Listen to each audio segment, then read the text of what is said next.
thing better than thrifting is thrifting with friends. Today I have my friend Pam and many of you know Natalie from Design to the Nines. We are here at Goodwill and I have a bit of a challenge for you guys. Oh, do tell. What we're gonna do today is you guys are gonna go in, you're gonna pick an item for me to transform. You can't show me what it is. And then I have to try and transform it into something magical. What do you think? I love it. I'm gonna go get something really awful and make it really hard. I know. Okay, maybe I should have put that as a caveat. Please be nice. No, I guess I can have some fun. Anyway, we'll give you a challenge. Yeah, you're gonna give me a challenge. Okay, so I'm gonna take you guys along with me. We're gonna have a fun time.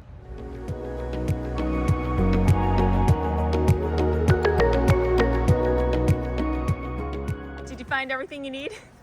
Always and then some. So we got some stuff for you, Lisa. Yeah, it's all wrapped up, so I don't know what it is. Are you nervous? I'm a little nervous. I hope you guys were nice. Never. Never. That was such a fun shopping trip, and I think you guys are going to be so surprised at the items that they picked out for me. But we're actually going to start off by flipping one of my very own finds. I saw this tower of plant stands or some kind of risers. I'm not 100% sure what this thing is, but the moment I saw it, I knew exactly what I was going to do with it. Now, this plant stand riser is pretty beat up. It's got a whole lot of scratches, some big chunks taken out, a bunch of divots. So the first thing that we need to do is sand it down. I got a fine grit sanding paper and I smoothed out all of those bumps, which significantly improved the evenness of this piece. Next, I took a damp rag and wiped off all the dust and debris so we had a clean surface. I took this piece outside and I sprayed it in some white gloss Rust-Oleum spray paint. I made sure that the sides and the underside of this wood piece was saturated in the spray paint. Once everything was completely covered, I let this piece dry for 1 hour. I flipped it over and I painted the sides once again and also painted the top in the white gloss Rust-Oleum spray paint. Once everything was saturated in the paint, I let it dry for another hour. What we're gonna do to this piece is turn it into a container. So we need to create some panels to fit in those big holes that are on all four sides. We're gonna make those panels with some canvas. I had a 4-pack of these small rectangular canvas pieces, and they will fit perfectly in those vacant spaces. Of course, we could leave these canvas pieces plain, but we're gonna jazz them up.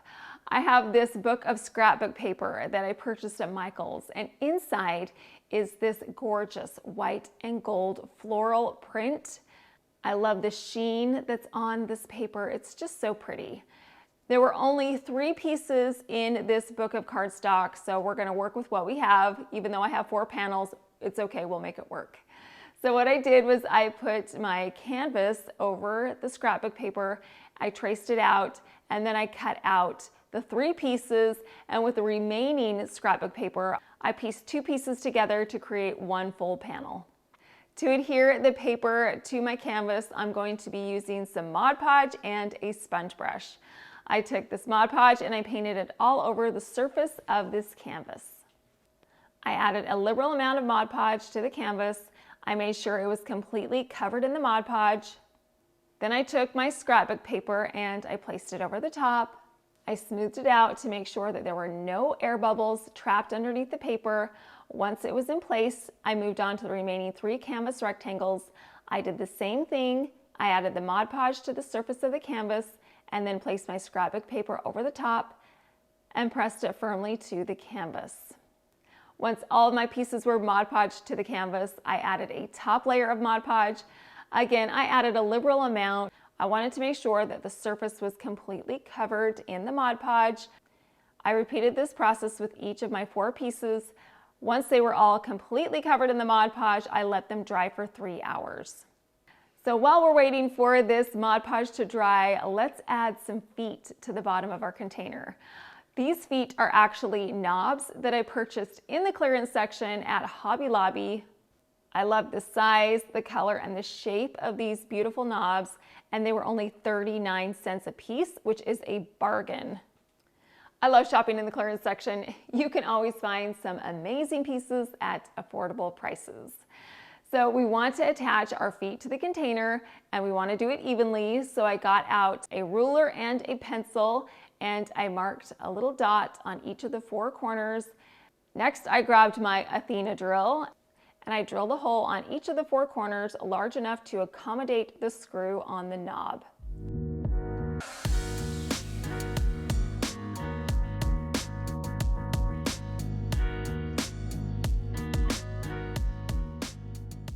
Now I can simply take that knob, screw it through each of the 4 holes.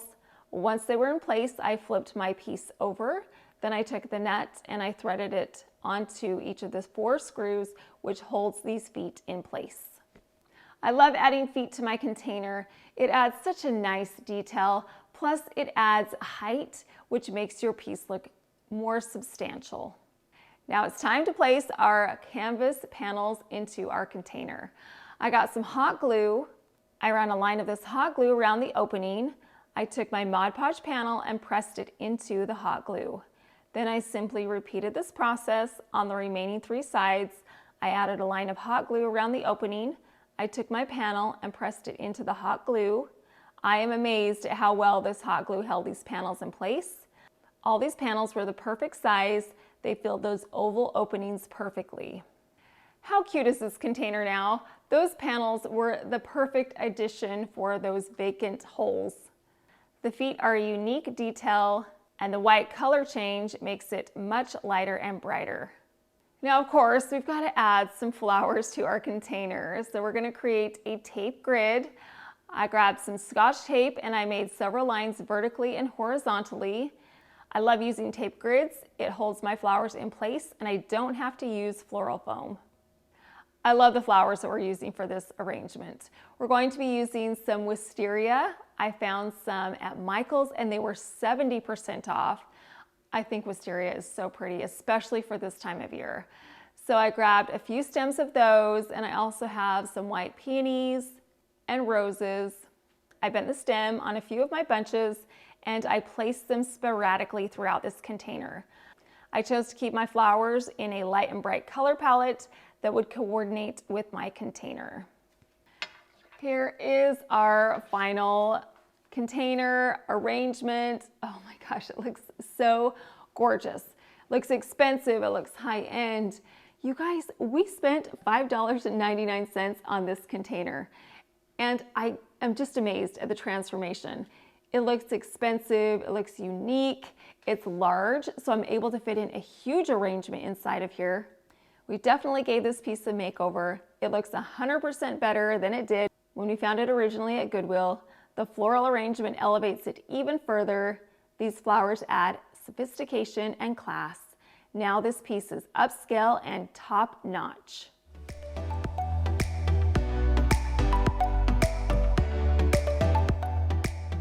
Now it's time to move on to those mystery items.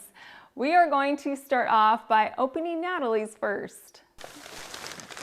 Oh, it's looking promising. Ooh, that's pretty. Ooh, we can do some fun things with this. That's gorgeous. I'm actually really excited about this cake stand. I love cake stands, and we are going to turn it into something even more beautiful than it already is. This cake stand was a great size, and it was only $12.99, which is a great price. So we're going to add a beautiful detail along the outside of the top portion of this cake stand. I had my Cricut Maker cut out a design that I chose on some removable vinyl. In order for this design to go all the way around the cloche, I needed 3 separate sections. Now don't worry if you don't have a vinyl cutter, what you can do is use either a stencil or some stickers. So don't feel like you need to have any kind of vinyl cutter to mimic this project. So what I'm going to do is I'm actually going to weed away the design itself because we're creating a stencil. I got my transfer tape and I put it over the top of my stencil. Then I added 3 sections to the bottom of my cloche. I pressed this vinyl firmly to the cloche because you do not want any air bubbles and you want the edges of the stencil to be sealed to the glass. And because I needed to protect the rest of the cloche, I just got some of that excess transfer tape and put that over the top, which covered the rest of the cloche. We're going to etch our design into the glass with some etching cream. So I got my etching cream and a paintbrush, and I added a liberal amount of this etching cream to the vacant areas on my stencil. You're gonna wanna make sure that you add a lot of etching cream. The reason why is because you wanna make sure that that stencil is etched in really well. We worked hard to create such a beautiful design, so we wanna make sure that it's very visible. Once the exposed areas on the stencil had been coated in the etching cream, I let it sit for 10 minutes. And I do wear plastic gloves when I'm working with etching cream to protect my hands. Now here is a tip. I actually save my etching cream when I'm done using it. I just get that paintbrush and I scrape it off and I put it back into the jar. I've had this bottle of etching cream for years because I do this. I just save it and I use it over and over again. Once I had the majority of the etching cream scraped off, I rinsed my cloche off with room temperature water to remove the remaining etching cream. Once the etching cream had been removed, I simply dried it off.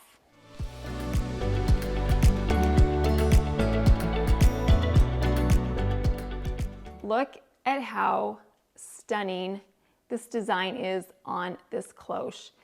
It is so pretty. It's subtle, it's classy and elegant, and it looks so expensive. I actually looked online for etched cake stands similar to this, and they are so expensive, you guys. We only spent $12.99 on ours, and then we created our own design on it. But it looks like we purchased it at a high-end store. Adding this unique detail on this cloche elevated the look. So thanks, Natalie, for this challenge item. I think it turned out great.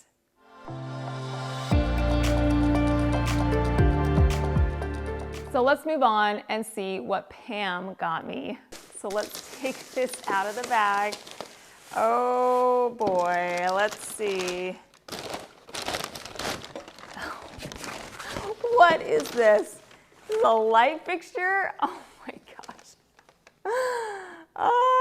Okay, all right, well, thank you, Pam. We'll see what we can do with this. I do love the beautiful glass. I'll have to put my creative thinking cap on and let's get going on this project. Okay, so this one is a bit of a challenge.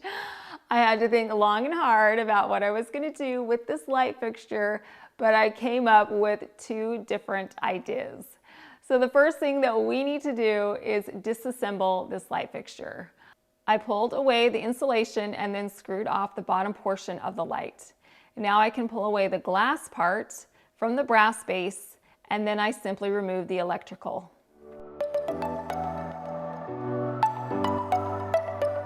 Okay, so we've got these two pieces to work with. We're gonna start off by tackling the glass dome portion. I actually really like this. It's got some intricate details on it. I love the way that the glass is shaped with all the cuts and designs in it. We're not going to do much to this dome portion, but we are going to wash it because there are a lot of little dead bugs in this light fixture, and there's some rust around the bottom where everything was attached. So I just rinsed this off in warm soapy water, and it looks brand new, you guys. It's so pretty. So what I'm going to do with this dome portion is I'm going to add a flower arrangement to it. I got some pretty pink peonies and some cream peonies, a few other different bunches of flowers. I bent the stems really tightly because this bowl is small and short. I needed to have an arrangement that would go along with the size of the bowl. This arrangement looks so pretty in this bowl. I love the way it looks right now, but we are going to make this more substantial, and we're going to do that by adding our gorgeous bowl on top of a glass candlestick. This is a glass candlestick that I already have. It fits together perfectly. It looks like these pieces should have always been together. Adding the candlestick base to the bottom of this bowl gives it more stability. It raises up that glass bowl so you can see all of the gorgeous ornate detail on it.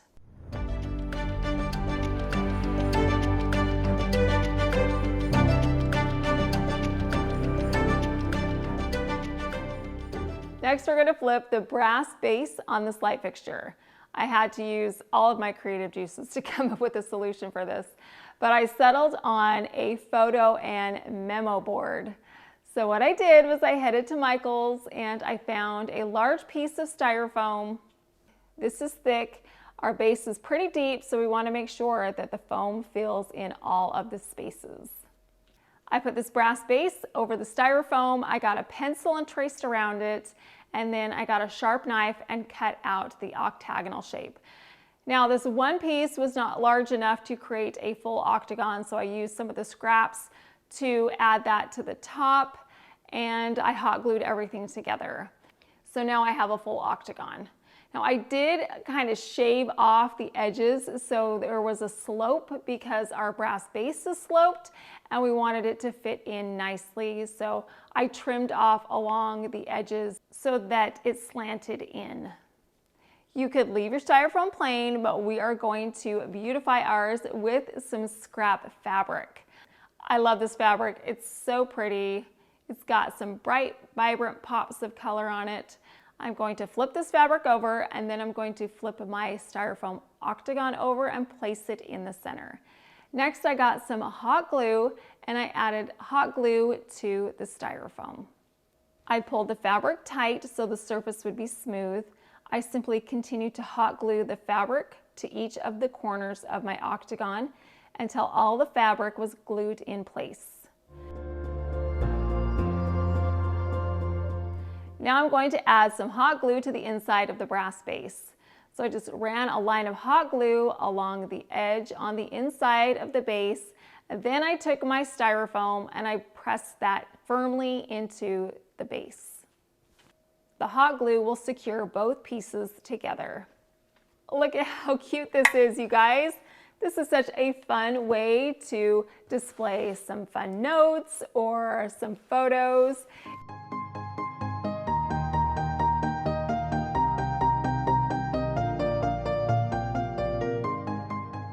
It does have these little holes on the back, so I could actually hang this on the wall, but what I'm gonna do is put it on a frame holder. You could place a photo and memo board on top of a dresser or on a counter somewhere, add some inspirational thoughts or notes to help you kick off your day with positivity. This was such a fun and creative use for this base of a light fixture. You would never know. This memo board started out as a light fixture we got at Goodwill. I think we transformed these two pieces from a light fixture into two very creative uses.